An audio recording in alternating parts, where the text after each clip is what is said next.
everybody, today in front of me I have HONOR Magic4 Pro smartphone, and in this video we would like to show how you can set Opera as the default browser on this device.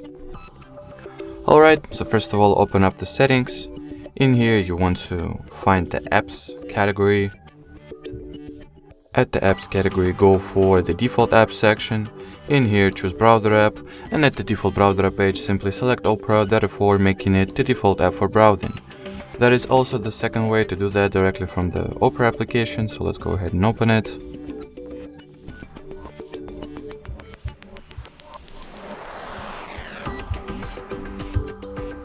In here tap on the avatar picture of yours that is usually located at the bottom right corner of the screen. Next tap on this cog or gear icon, which will forward you to settings. In here open up the default browser section, click on next. Select Opera and set it as the default browser. Alrighty, so that will be it for this video. Thank you so much for watching, and bye bye.